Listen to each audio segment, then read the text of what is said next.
After 31 years, I finally decided to leave Canada for good. And to give you guys just a little bit of an overview of this, I'm 31 years old. I was born and raised in Vancouver, Canada, and basically spent my entire childhood in the lower mainland. I've made multiple six figures over my life working here, and I paid a lot of taxes. I feel like I've paid my fair share. So I have four different grandparents from different parts of the world. I have a grandpa from Japan, I have a grandma from Ukraine, another grandma from Latvia, and my other grandpa is Scottish and Dutch. They all came to Canada, obviously, to build a better life, make a better future for their family and their legacy. Canada was by far one of the best countries in the entire world. A lot of people said, even my grandpa said, and could argue that Canada was the best country to live in. Growing up here in the 2000s and just seeing what has happened recently has made me kind of question if that is true anymore these days. The writing's on the wall. And it feels like we're part of the times where I think every country has its golden age, and then it goes through some tough times, and then it gets better again, and then the cycle repeats. And you've seen this all throughout history, especially like with the Roman empires. They fall and then they come back. And Canada might be at that point where we are falling and we're going through the hard times. And with hard times, they create strong men, and then strong men create good times. And then the good times, they create the weak men. So we're kind of at the cycle. I truly believe that we're at the weak men, and we were through the good times. So I know a lot of Canadians can relate to this video, and there's also going to be a lot of Canadians that are going to hate this type of content. And I totally get it. I understand. It's just the name of the game. So you can't please everybody. Maybe you're not from Canada and you're watching this video from another side of the world, and you probably think that Canada is this like beautiful utopia. It's basically like Disneyland. And I can tell you from being here and experience that this place is by far rotting and decaying from the inside out. I'm just going to go through a ton of reasons why I've decided to completely leave this country for good. One of the biggest reasons why that I decided to leave Canada is I'm thinking about not only me, but I'm thinking about my future family, my legacy. Where am I going to start to set up my kids for the best success? I ultimately want to leave behind legacy for my children. I want to leave them the best opportunity in the best area. I've done a lot of traveling lately. A lot of it has been in South America. I was also in Eastern Europe. I was in Poland. I even was in Ukraine. Ultimately, I want to find a place that favors entrepreneurs and business owners and essentially wants you to do well instead of taxing you and punishing you. Because the better you do in Canada, as you guys know, the more money you make, the more they're going to tax you into the ground. They quite literally just want everybody to be poor. And so when they tax you that hard, it makes it challenging to want to even, make more money or do business in the country. In Europe, it's pretty similar. Australia, all the Western countries are all bureaucracy and red tape, and you got to fill these forms and get taxed this fee, that fee. So I think this is a huge coordinated attack on the West. It is basically the West being sold out, and it's a demolition. It's a planned demolition to make other people rich. People like us on this video, we have to deal with that. We have a ton of opportunities, thankfully. Canada has provided us with an amazing passport. The dollar is decent. It's falling behind from the USA, but we have a lot of opportunities. Learning English is amazing too. So we have the opportunity to pick up and leave, go somewhere else. You can stay if you want and fight for the country. But I do know that with the opportunities that we have today, that's logically and emotionally pointless to stay in a country that doesn't want you to stay. So this has been happening to not just Canada, but a lot of countries. And Canada got really bad with it though, I have to say, especially in the last 4 years. When COVID hit, I realized when I was actually in door-to-door sales, we had to stay in our houses and we were completely locked down for, it was like 3 months. We're kind of backed into a hard place, a hard situation. A lot of men need to think about what are they going to do with their life. My family, my grandparents, they all left their countries to start something better. I'm not going to say that, being here in Canada is as tough as what it was back in the 60s in Europe and Ukraine. Sometimes you have to make a hard decision for your future generations. They obviously made that move and they're still here. Now I have to make that move. It's just the way that the world goes. So let's now talk about something that a lot of people are kind of scared to say. Alberta honestly does not need Canada. With oil reserves, farmland, freedom, culture, it's almost like Texas in a way. Alberta could literally become the 51st state. And honestly, that might not be a bad thing. Would I rather align with freedom-focused states like Texas, or would I rather be chained to Ottawa's collapsing agenda? It's brutal. So it's a decision that all of Canada has to make. But the answer is obvious for me and a lot of Canadians out there. Another big issue that we had was that our Charter of Rights and Freedoms absolutely did not hold up whatsoever. Especially after, what I witnessed in this country. Back in 2019, there's curfews in Quebec where you could not leave your house past 8 and 9 p.m. or else people would literally get multi-thousand-dollar fines. This was absolutely crazy. And then they froze people's bank accounts for donating, $2 to $5 for a GoFundMe account that were protesting rights against government overreach. The government had labeled all of these people who were protesting in person as these horrible people. Honestly, I met them in real life. They were some of the most peaceful and loving people I've ever met in my entire life. They were labeled extremists, and the government actually, they all went to court. Then, what happened when the government was found guilty? Absolutely nothing happened. So can you imagine if you're watching this video and you're from another country, your own government tramples all over your constitutional rights and freedoms, and then you take them to court because they broke the law, and then the courts actually they side with the government. It's absolutely crazy, and you start to think, why am I still here? Why stay in a place that's doing this? So, ever since that has happened, it's been really quiet here in Canada. Like, not much has happened, not much people talking about it either. Everybody just kind of goes along through their day and their life without anything happening. And the weird part is that the government is just secretly trying to pass all of these totalitarian laws that people don't notice, and people are noticing, and they are catching on to this now. As I was saying earlier, I'm thankful of the opportunity that Canada has given me, the education, the culture, the language, and just the mindset. I think that the mindset of being here in Canada, I think it depends on, who you hang around, who your parents are, but you really adopt either a right mentality or a left mentality. Like, do you want to be like an American, be a little bit more capitalistic, success, thrive, network, all that type of stuff? Or you can be like a typical Canadian where you're pretty much just want to live a good life, live off of the system, social security benefits.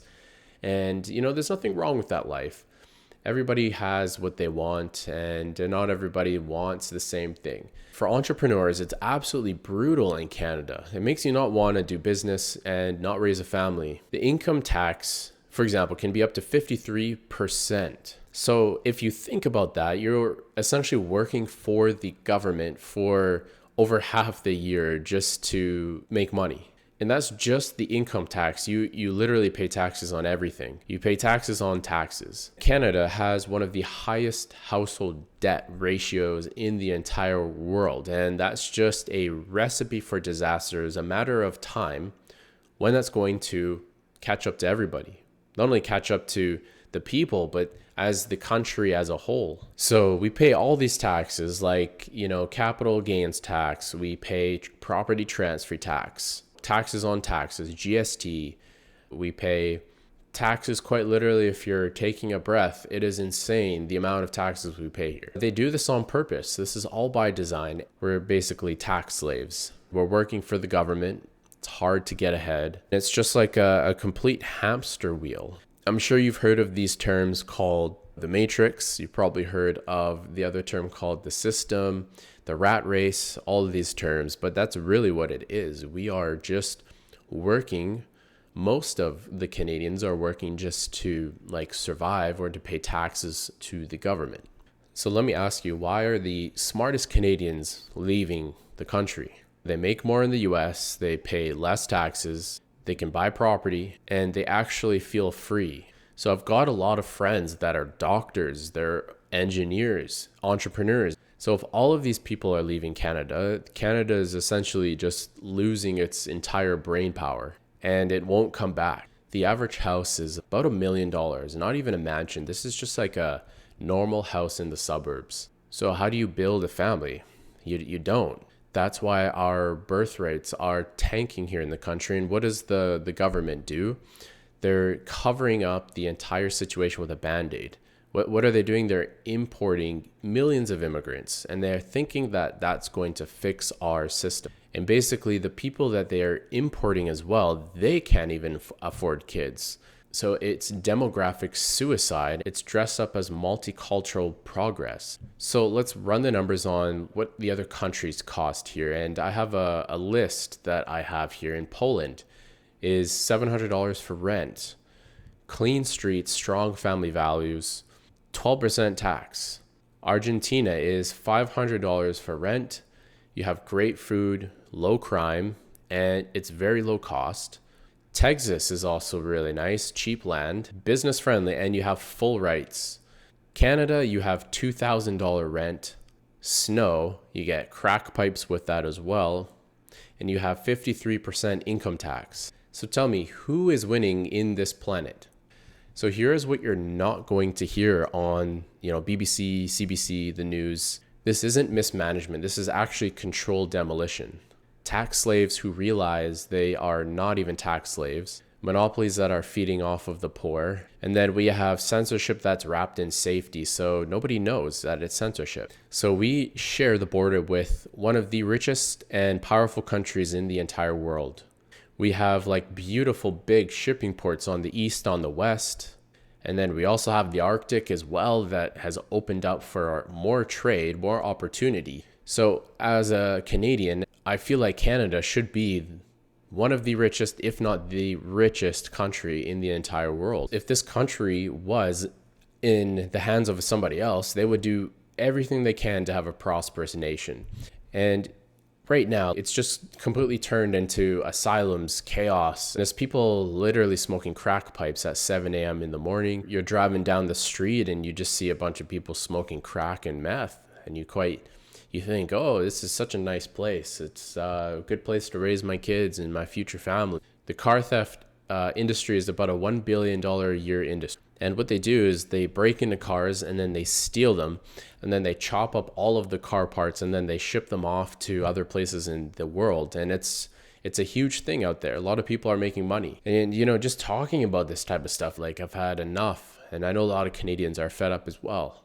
And, I really don't like the idea of thinking if I have kids, daughters and sons in the future, I don't want to be taking them outside and showing them, this beautiful country. Meanwhile, there's homeless people all on the streets and, people doing meth and crack and all that kind of stuff. So the government here, they should be fucking just absolutely ashamed of what they're doing. And I don't know how they can keep doing what they're doing. And, the other thing that's kind of crazy is that while they're doing all of this stuff, they are taking all of our gun rights away. Every single one stripped away. You're not allowed to have a handgun in Canada anymore. But who are the people with the handguns? It's the criminals. So what happens if they come and roll up on you? You can't even defend yourself. Most guns, they're coming through the border illegally through gangs and stuff like that. The other thing too is that a lot of Canadians, they pride themselves on healthcare and how great it is, and it's the best thing in the entire world. And honestly, it's just coming straight out of everyone's pockets, and it is some of the worst healthcare in the entire world. There's not enough doctors. Nobody has a doctor. And if you really need to use the hospital, like if you are dying or you break something, can you imagine sitting in the emergency room for 12 to 15 hours before you can even get to a chair or see a doctor? A lot of people, they're dying before they even get the help. So the healthcare system in Canada is absolutely horrible. The doctors and the nurses, they're doing an absolute amazing job, but we just don't have enough. And the people here, there's just too many people that are just filling the system up, and they're just playing the system.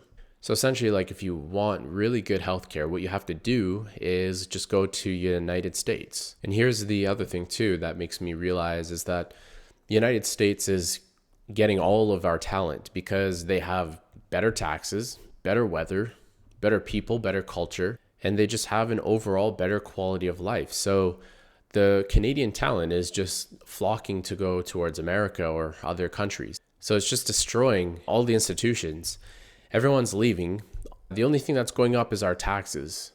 So what you're getting is you're getting taxed more, so you're paying more and you're getting less. And that's just kind of like paying for a 5-star hotel and you're getting like 2 to 3-star service. It's such a waste of money. So Canada is in like this really weird place where, we have a middle ground of like socialism, and then we have some capitalism. But this country doesn't know what path they want to go down. It's kind of like 50-50, 1 foot in, 1 foot out. So if you want either, you kind of are stuck in the middle. And here's one of the biggest problems right now in Canada, and that is the immigration. And nobody talks about this, but it needs to be addressed. And don't get me wrong, like, I'm all for immigration if it's done right and correct and you have good immigration. So what's really weird is that a tourist, they can come to Canada and they can just claim asylum and then use Canada for like a holiday and a free pass. These tourists, they'll get over $2,000 per month just from the government. And they don't have to work. They all live together. They split everything and they just live off of the system. It's actually a really smart thing to do. But the big problem is like we're all just getting completely bled dry by these people. And they're not producing anything. They're not producing any income, no taxes, nothing. And the weirdest part is that I just don't understand why, and nobody is speaking up about this type of stuff. Nobody in my family wants to talk about this. Nobody in the streets. It's just everybody just pretends it's not happening. I feel like this is just getting way too bad, and woke needs to go away, and people are gonna wake up to reality sooner or later. There's something that's gonna happen. Something's gotta give in or collapse. And here's the thing: it's like there's just no opportunity for our future children here. A lot of the immigrants, the really good ones, the productive ones, they end up coming here and they end up leaving within 5 years. They just don't want to deal with the problems of the culture, and they can't even find a good house. It's hard for them to get ahead, and the job market isn't as nearly as good as they thought it was going to be. So they just can't cut it, and they end up leaving. And I would too. If the government is always going to ask to help you as well, you have to see that as a massive red flag. Like, literally run the other way if the government's going to offer you something in anywhere in the world. It is the worst thing. And I didn't want to create another video like this just to complain, but I wanted to create this video to just explain what is actually happening in Canada. What is the reality and the boots on the ground situation? What can you do if you are a Canadian? What's the opportunities that we have, and where can you go? And one thing I recommend is to find a location independent income, whether that's online remote sales. You can do marketing, you can do copywriting, and you can do so many things online that you can just pick up and leave and then pay almost little to no taxes in a different country. And that just allows you not to rely on Canada anymore for income. So you can literally pick up and leave and go wherever you want. And I truly think that's really important today, even moving forward, to set yourself up to be location and financially free. And what that'll do is that'll set you up to pick anywhere in the world that you want to live in. And that is where, I think the fun begins. You can pick anywhere in South America. You can go in Eastern Europe. You can go to Europe. Asia is really nice right now too. And there's just a plethora of opportunities out there. There's real estate opportunities in other areas of the world that you can go and explore, buy massive houses for pennies on the dollar to raise your family and your kids in. And the thing is once you start to make money online and you start to invest in global assets, the government, they can't grasp you anymore. They can't get that tight, that chokehold that they have on you, because they can't control you. You can go anywhere you want. And that's where I want to circle this entire channel back to, which is, living a sovereign life of freedom, freedom from location, freedom from people, freedom for your health, your wealth, and your happiness. So that's what I wanted to talk about in this video, is the opportunities. And currently I'm still looking at the best places to live in this world where there's freedom, essentially where they allow entrepreneurs to thrive and they don't want to tax you into hell. Places where the streets are actually safe and beautiful, there's culture, people are friendly, something that's ultimately business friendly and that's tax friendly. And ultimately, like, where my kids can grow up, they can have the same opportunities that, my grandparents had when they were kids. And that's ultimately what I feel like life is for. As a man, I feel like the ultimate goal is to set up your kids for the best success and to give them a life that you never had. But also don't give it to them.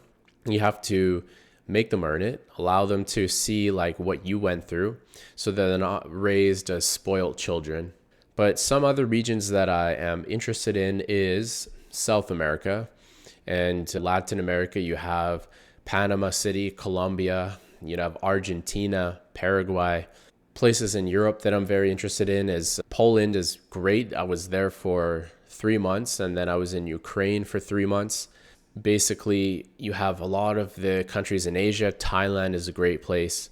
Dubai is great as well. And Vietnam, I've heard some really good things. So there's just many options out there to pick from. And a lot of these countries, they just really intrigue me. Being there is a whole different experience than when you just watch videos on the countries. But this situation that's going on in Canada now, I feel like it's maybe a positive thing because it gives us, and not only just Canada, the other countries in the West as well, now experience and go to other places in the world and, just look at the positive side of things. Don't look at everything as super negative. So I think that, a lot of people may be watching this video. They're from other Western countries as well. And we can all come together and, just look at what it is. Just an opportunity to expand and to go to other places. I do hope that I'm wrong. And I know that a lot of people are talking about the doom and gloom of Canada. I hope things turn around for this country. The people here are super nice and friendly, but I didn't want to make this video to complain or to rant and to whine and cry. I really just want to bring what is really happening here in Canada and what are people feeling, because I can't be the only one feeling this. So I'm not just doing this for me, I'm doing this for my future kids so they're not going to be stuck in a country that's decaying. So I hope I'm wrong. I hope Canada rises again. But until then, I'm gone. So comment below as well. Do you feel the same? If you can relate, just say it in the comments. I'm curious to know what other people are thinking as well. If you're building an exit plan, let me know. Welcome to the Brotherhood.